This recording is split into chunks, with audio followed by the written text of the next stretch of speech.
오늘은 이제 예레미야 23번째 강의 시간입니다. 우리가 배워야 할 예레미야의 기도, 그런 주제로 말씀을 전하겠습니다. 10장 1절부터 16절까지 지난주에 공부를 했는데, 10장 1절부터 16절까지는 이제 이스라엘 백성들이 살아계신 하나님, 창조주 하나님을 믿지 아니하고 나무 조각에 불과한 우상을 섬기는 그 어리석음에 대해서 책망을 했죠. 말씀을 했습니다. 그러니까 우상 숭배를 영적인 죄악으로, 죄악이라는 관점에서 보기보다는 그 우상에게 가서 예배를 드리고 그 우상에게 찾아가 가지고 뭘 이렇게 자꾸 달라고 기도하고 하는 그런 생각과 행동에 얼마나 어리석은가, 거기에 대해서 하나님 강조하셨어요. 어떻게 이렇게 어리석으냐, 그 우상이 뭐냐, 그게 사람들이 도끼 가지고 가서 산에 가서 나무 잘라다가 그거 가지고 오면 장이들이 다 조각해 가지고 거기다 금 몇 개를 입히고 이래서 자기 손으로 만들어 놓은 나무 조각에 불과한, 그게 뭘 할 수 있다고. 그게 볼 수도 없고 들을 수도 없고, 사람들이 못으로 다 박아놔 가지고 이렇게 다 지탱하고 있지, 못 안 박아놨으면 스스로 설 수도 없고 스스로 움직일 수도 없어서, 움직일 때는 수레를 갖다 사람들이 끌고 가야 되는, 그 정말 나무 조각에 불과한, 그게 무슨 힘이 있다고 거기 가서 그걸 달라고 그렇게 기도하느냐. 하나님과 안타까운 마음으로 어리석음을 지적하셨어요. 1장부터 9장까지는 우상숭배 죄악이라는 측면에서 많이 지적을 하셨는데, 10장에서는 어리석음, 그런 행동을 하는 사람들의 어리석음을 말씀하셨습니다.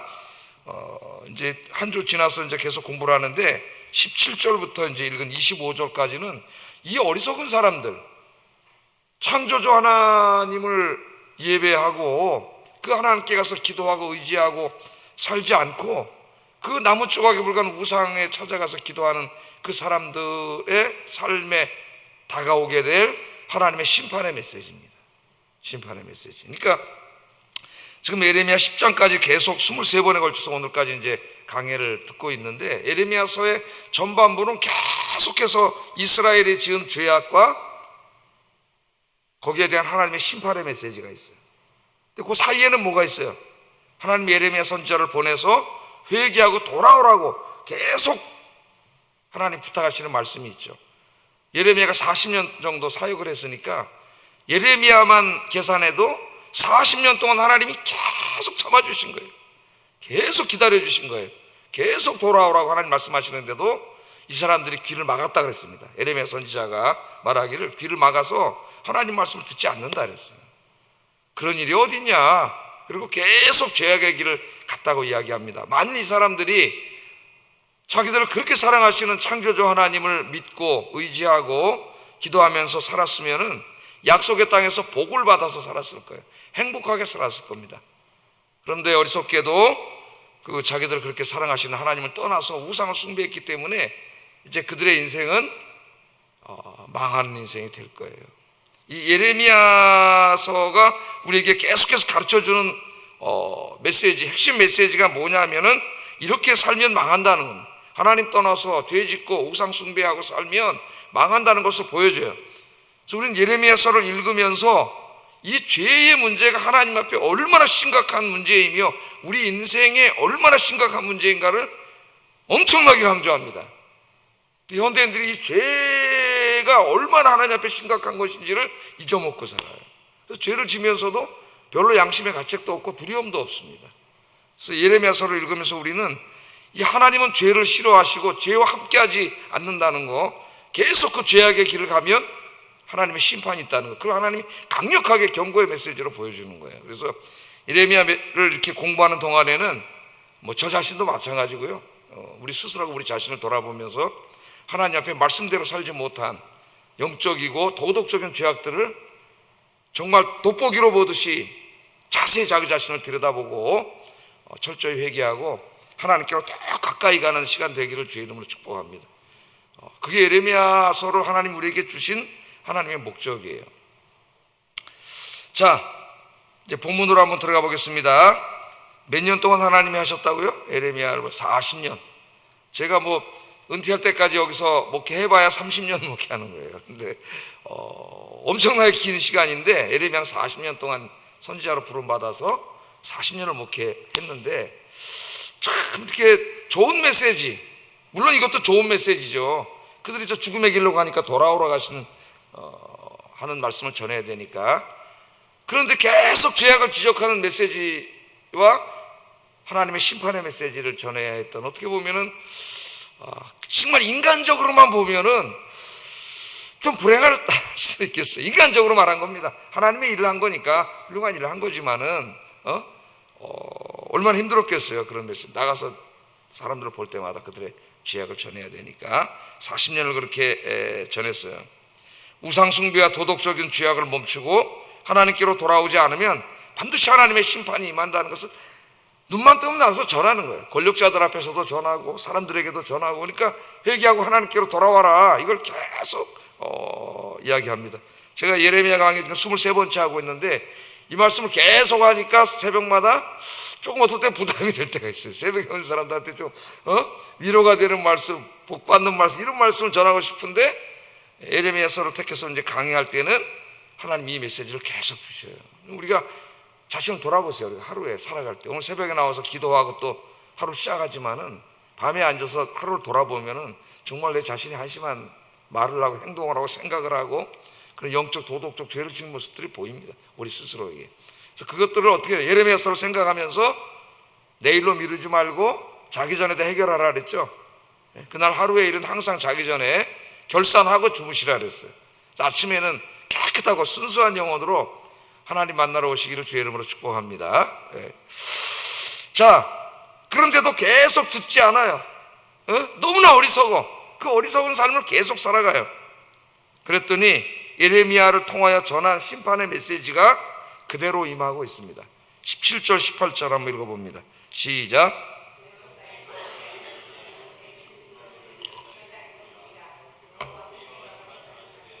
보라, 내가 이 땅에 사는 자를 이번에는 내던질 것이라. 그들을 괴롭게 하여 깨닫게 하리라 하셨느니라. 그러니까 에워싸인 가운데 앉은 자여. 그러니까 이것은 에워싸였다 그러니까 예루살렘 성이 포위당한 모습을 말하는 거죠. 그러니까 벌써 예루살렘이 저 멸망할 때 시드기야 왕 때 그때로 가가지고 그때 이야기를 먼저 여기 끌어다 지금 또 하고 있어요. 예레미야는 시간 순서대로 쓰지 않았다 그랬죠. 주제별로 이렇게 다 묶어놨습니다.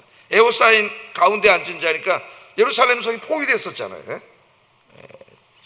바벨론 군대가 와서 포위를 하잖아요.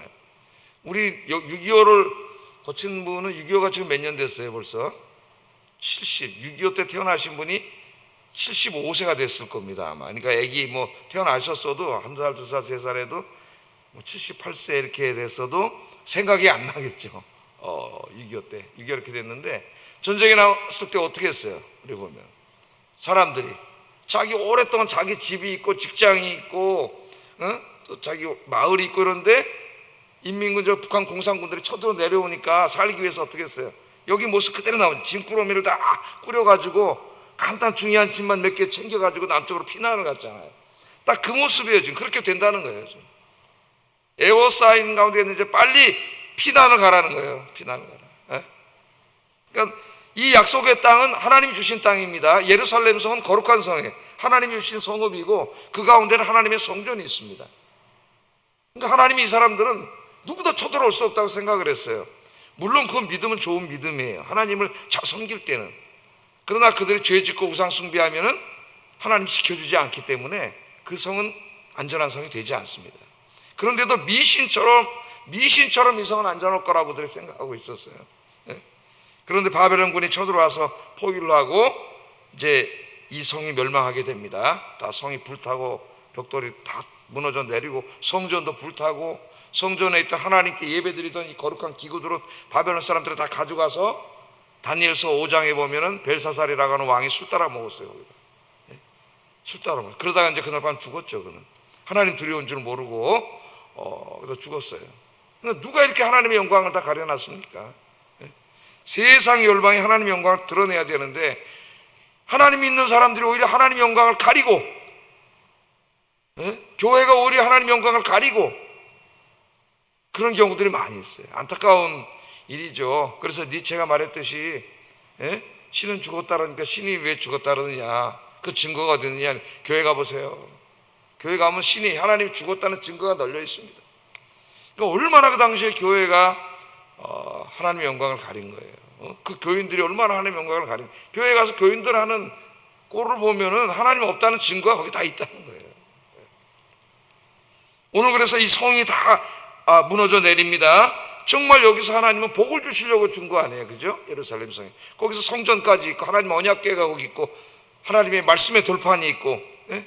거기서 하나님 섬기고 살았으면은 복을 받아서 행복하게 살았을 텐데, 더 인간적인 방법으로 이 땅의 풍요와 안전을 누리기 위해서 저 이방신들에게 찾아가서 거기 가서 이방신들을 섬기고 그들이 하던 그 음란한 문화를 따라하고 그렇게 하다가 오늘 다 망하게 됐습니다.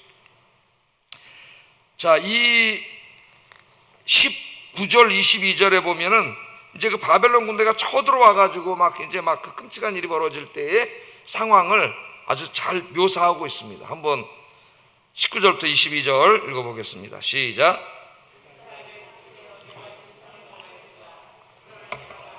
이는 참으로 고난이라 내가 참아야 하리로다. 내 장막이 무너지고 나의 모든 줄이 끊어졌으며 내 자녀가 나를 떠나가고 있지 아니하니 내 장막을 세울 자와 목자들은 어리석어 여호와를 찾지 아니하므로 형통하지 못하며 그 모든 양떼는 흩어졌도다. 들을지어다 북방에서부터 크게 떠드는 소리가 들리니 유다 성읍들을 황폐하게 하여 승량의 거처가 되게 하리로다. 자, 뭐라 그랬어요? 바벨론 군사들이 쳐들어와서 그 군사들에 의해 칼에 찔리고 창으로 찔리고 이제 그 당시엔 칼과 창으로 싸우는 때니까 그 잔인한 사람들이거든요. 갈대아인들이라고 쳐들어와가지고 그냥 무참하게 살해하는 장면이에요. 중상을 입었다 그러잖아요. 예? 중상을 입었는데 중상을 입으면 당연히 병원에 가서 치료를 받아야 되는데 치료받을 것도 없고 치료받을 의사도 없습니다. 예? 우리나라 지금 의사들이 갑자기 파업을 해가지고 지금 하여튼 그 문제는 제가 얘기하지 않겠어요. 안타까운 일이 벌어지고 있는데 하여튼 지금 치료할 의사도 없습니다. 중상을 당했어요. 좀 있으면 피가 나고 죽게 생겼는데 그냥 참을 수밖에 없는 상황이에요. 치료할 사람이 없습니다. 참을 수밖에 없습니다. 바벨론 군대가 쳐들어와서 모든 것을 파괴하고 다 불태워버렸기 때문에 죽을 병에 걸렸는데도 치료받을 것이 없는 거예요. 참아야 하리로다. 참을 수밖에 없어요. 그런 안타까운 상황입니다. 장막이 무너지고 장막을 지탱하던 줄들이 다 끊어졌다 그랬어요. 그럼 어떻게 돼요? 줄을 다시 묶고 장막을 세워야 되는데 장막을 세울 사람이 없다 그래요. 왜? 장성한 자식들이 죽었거나 다 바벨론으로 끌려가서 없는 거예요. 그런 상황을 지금 이렇게 잘 묘사하고 있는 겁니다. 지금 안타까운 상황을. 마땅히 백성들의 삶을 지켜줘야 될 나라의 왕을 비롯한 지도자들이 하나님을 떠나서 어리석은 결정을 했기 때문에 나라가 이처럼 다 망해가지고 백성들은 바벨론에게 끌려가거나 뿔뿔이 흩어져서 피난을 가고 도망을 치고 그 풍성했던 그렇게 사람들이 많이 살고 있었던 예루살렘이 승량이라는 거 알죠? 늑대 비슷하게 생긴 거. 이게 들짐승의 거처가 된 거예요. 그러니까 한번 생각을 해보세요. 여러분 저 이렇게 강원도 저울로 설악산 가다 보면 그 중간중간에 그 건물 짓다가 부도가 나가지고 오랫동안 있는 것들 있잖아요. 그럼 그 근처가 어떻게 돼 있습니까? 벽돌 그게 오래되고 풀이 자라고 동물들이 이 고양이들이 모여있고 폐허가 돼 있잖아요. 지금 예루살렘 땅 모습이 그렇게 된 거죠. 지금 하나님을 잘 섬기고 살았으면 계속 번창하고 안전하게 하나님 지켜주시고 풍요로웠을 텐데 인간이 어리석어서 거기 만족하지 못하고 더 큰 부와 안전을 누리겠다고 바알에게 가서 바알을 섬긴 거죠. 여러분 이 이미지를 이스라엘 민족 그럼 별로 나랑 상관없는 것처럼 자꾸 느끼는데 자기 한 사람의 개인 해결을 한번 축소해 보세요. 이 문제를 하나님의 복을 받아 풍족하고 평안하게 살아야 될 하나님의 백성들이 어느 날부터 하나님 떠나서 하나님 아닌 것을 하나님으로 의지하고 살다가 그 인생이 철저하게 망하는 그런 그림입니다. 이 그림이 하나님 떠나 죄짓고 살면 이렇게 된다는 것을 예레미야서를 통해서 계속 말씀하셔요. 예레미야서 지금 우리가 읽어왔는데 한 단락 한 단락이 계속 설교로 연결되어 있죠. 그래서 말씀이 제일 많이 나오는 성경이 예레미야서라 그랬습니다. 서론할 때 신명기보다도 훨씬 더 많이 나오라 그랬어요. 계속 설교로 이어져요. 설교를 하다 보니까 그 설교가 이제 시간적인 순서도 좀 넘어서서 막 주제별로 이제 이렇게 이루어지고 있죠. 자, 이런 상황 속에서 오늘 제가 이제 강조하고 싶은 거는 이런 주제는 계속 공부해 왔어요. 우리 예레미야 설정에서. 이런 상황 속에서 오늘 이제 핵심적인 게 뭐냐면은 예레미야가 하나님께 기도한 내용입니다. 기도. 이 부분을 우리가 좀 한번 집중해 봤으면 좋겠어요. 이 기도한 내용이 23절, 25절이에요. 막 이제 바벨론 군대가 쳐들어오고 막 이제 막 끔찍한 일이 벌어지는, 성 무너지고 불타고 성전도 무너지고 막 이런 상황입니다. 하나님의 성전도 심판하셨어요. 그러니까 이 시대 교회도 심판하셔요. 하나님이 타락하면은. 그런 상황 속에서 홀로 진짜 이 민족을 위해서 울면서 기도했던 이 예레미야가 이렇게 기도를 했습니다. 23절 25절 여호와여 내가 알거니와 사람의 길이 자신에게 있지 아니하니 걸음을 지도함이 걷는 자에게 있지 아니하나이다. 여호와여 나를 징계하옵시되 너그러이 하시고 진노로 하지 마옵소서. 주께서 내가 없어지게 하실까 두려워하나이다. 주를 알지 못하는 이방 사람들과 주의 이름으로 기도하지 아니하는 족속들에게 주의 분노를 부으소서. 그들은 야곱을 씹어 삼켜 멸하고 그의 거처를 황폐하게 하였나이다. 이렇게 기도를 하고 있습니다. 자, 예레미야 자신도 지금 나는 예외다 이렇게 생각하지 않아요. 자신도 이스라엘 백성들 중에 한 사람이에요. 그 한 사람으로서 안타깝게 하나님 앞에 기도를 합니다. 처음에 뭐라고 기도해? 우리의 인생길이 인간에게 있지 않고 하나님께 있습니다. 하나님께 있습니다. 그걸 저 사람들은 모르는 거예요. 자기가 이렇게 인간적인 수단과 방법으로 뭘 어떻게 하면 더 잘 될지 알고 계속 그런 세상적인 방법으로 가서 하는 거죠. 어리석은 거죠. 우리의 인생길은 누구에게 있어요?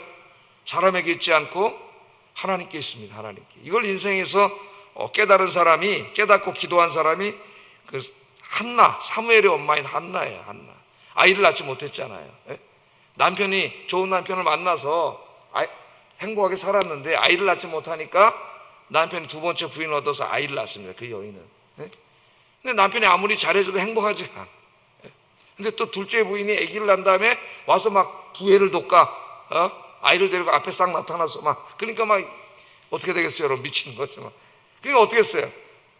하나님 앞에 와서 기도했잖아요. 간절히 기도했더니 하나님이 아이를 주셨습니다. 그것도 사무엘을 주셨어요. 그 사무엘을 주신 다음에 이 한나가 중요한 걸 깨닫게 되잖아요. 깨닫는 게 은혜예요. 아무리 설교를 들으면 뭐해, 깨닫지 못하면 아무 의미가 없어요. 자, 뭐라고 기도합니까? 여호와와 같이 거룩하신 이가 없으시니 이는 주밖에 다른 이가 없고 우리 하나님 같은 반석도 없으심이니이다. 심히 교만한 말을 다시 하지 말 것이며 오만한 말을 너희의 입에서 내지 말지어다. 여호와는 지식의 하나님이시라 행동을 달아 보시느니라. 용사의 활은 꺾이고 넘어진 자는 힘으로 띠를 또다. 풍족하던 자들은 양식을 위하여 품을 팔고 줄이던 자들은 다시 줄이지 아니하도다. 전에 임신하지 못하던 자는 7을 낳았고 많은 자녀를 둔 자는 쇠약하도다. 그 다음에 6절부터 한번 우리가 6절부터 읽어보겠습니다. 여호와는 죽이기도 하시고 살리기도 하시며 수월에 내리기도 하시고 거기에서 올리기도 하시는도다. 여호와는 가난하게도 하시고 부하게도 하시며 낮추기도 하시고 높이기도 하시는도다. 가난한 자를 진토에서 일으키시며 빈궁한 자를 거름더미에서 올리사 귀족들과 함께 앉게 하시며 영광의 자리를 차지하게 하시는도다. 이걸 깨달은 거예요. 그동안에 아이를 낳지 못할 때는 어떻게 하면 자기 힘으로 아이를 낳으려고 계속 인간적으로 그렇게 해봤지만은 그게 되지가 않는 거예요. 하나님 앞에 나가서 기도했더니 하나님이 주시잖아요. 깨달은 게 뭐냐? 여호와는 죽이기도 하시고 살리기도 하시고 수월에 내리기도 하시고 올리기도 하시고 가난하게도 하시고 부하게도 하시고 낮추기도 하고 높이기도 하고 가난하게도 하고 부하게도 하고. 우리의 인생이 누구에게 달려있어요? 하나님께 달려있다. 하나님께. 오늘 예레미야가 안타까워서 기도 중에 우리의 인생이 하나님께 달려있습니다. 그렇게 기도합니다. 그러면서 지금 이제 자기 조국이 다 무너지고 이런 안타까운 건 가운데 있는데 그것을 바라보면서 하나님을 원망하지 않습니다. 그리고 하나님의 주권적인 징계를 겸손하게 받아들여요. 이거 여러분 개인에게 적용할 때 굉장히 중요한 부분이에요. 우리가 잘못된 길로 가면은 하나님이 징계하셔요. 사랑하시기 때문에 매를 드십니다. 징계가 없는 자식은 하나님 자식이 아니라 그랬어요. 자식이 잘못된 길로 가면은 부모님이 매를 듭니다. 마음이 아프지만 매를 들어요. 그래서 자식이 올바른 길로 돌아오기 때문에, 하나님이 사랑의 매를 들을 때에 어떤 사람은 자기가 하나님 앞에 잘못한 것을 돌아보고 그 시간을 정말 하나님께로 돌아오는 중요한 시간으로 갖는 사람이 있는 반면에, 어떤 사람은 자기가 한 생각은 생각하지 않고 막 하나님을 원망하고 불평하고 하나님 어디냐 그러고 이런 사람이 있어요. 오늘 예레미야는 어떻게 합니까? 그렇게 기도했던 예레미야지만은 이 사실을 겸허하게 받아들입니다. 그리고 오늘 기도를 보면은 겸손하게 받아들이는 가운데 하나님의 자비를 구하고 있어요. 징계 가운데 자비를 베풀어 주셔서 완전히 멸하지는 않게 해 주시옵소서. 이 기도가 응답되어서 완전히 멸하지 않고 하나님 남은 자를 두셔가지고 다시 이스라엘을 회복시켜 주시는 게 이제 먼 훗날 이루어지게 되는데, 그러니까 절망 속에서 지금 예레미야가 이렇게 드린 기도가 이게 희망이에요. 희망. 이 기도가 없으면 다 망하는 거예요. 여기서 원망하고 하나님 내가 그렇게 많이 하나님 앞에 기도했는데 이게 뭡니까 막 이러면 그건 이제 소망이 없는 거예요. 철저하게 하나님 앞에 기도하면서 징계 가운데 있다는 거, 그걸 받아들이잖아요. 우리가 죄를 졌기 때문에 마땅히 하나님 앞에 지금 벌을 받고 있지만은 자비를 베풀어 주셔서 우리를 완전히 멸하지 않게 해주세요. 우리가 개인적으로도 기도를, 아까 제가 뭐라 그랬어요? 우리가 배워야 할 예레미야 기도라 그랬잖아요. 개인적으로도 이런 기도를 해야 돼요. 고난 중에 물론 모든 고난이 나의 어떤 잘못 때문에 1대1로 다가오는 것은 아닙니다. 그러나 시편에 보면 많은 고난 당하는 사람들이 고난 속에서 자신을 돌아봐요. 그게 축복이에요. 사실은 하나님 앞에 겸손하게. 그래서 이 예레미야의 기도가 우리가 배워야 될 굉장히 중요한 기도입니다. 하나님이 때로 깨닫게 하시기 위해서 잠깐 동안 우리를 징계하시고 고난을 주실 때에 우리가 원망하지 아니하고 하나님 앞에 겸비하게 무릎 꿇고 예레미야처럼 기도해야 돼. 자비를 베풀어 주셔서 하나님 나를 완전히 멸하지 않게 해주시옵소서. 하나님 앞에 간절히 기도합니다. 자, 이 유명한 기도가 역대하 7장 14절에 또 이 기도를 우리에게 가르쳐주고 있어요. 한번 읽어보겠습니다. 시작.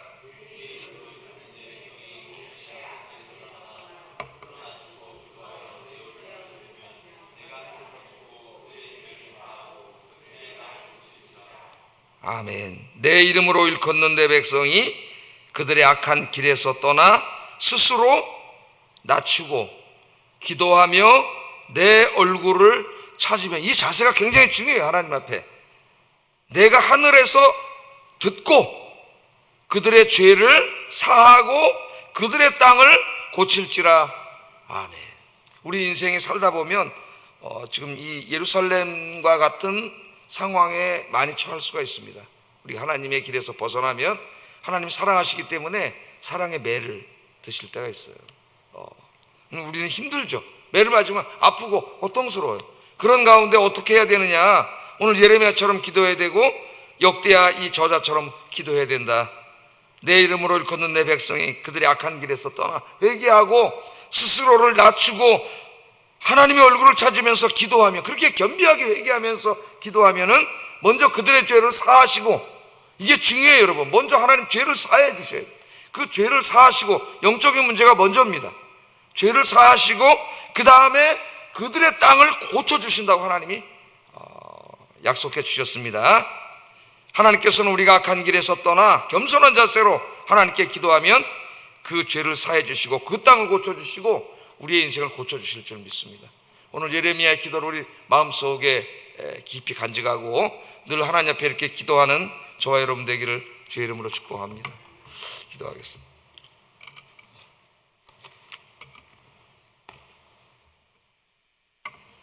하나님을 잘 섬기는 주의 백성이 되어서 이스라엘처럼 슬픔과 통곡의 인생이 아니라 기쁨과 축복의 인생이 되게 하소서. 예레미야처럼 자신의 죄를 인정하고 하나님의 주권적 징계를 겸손하게 받아들이고 하나님의 자비를 구하게 하소서. 세 번째, 하나님의 용서와 치유와 회복의 은혜를 누리는 삶을 살게 하소서. 기도.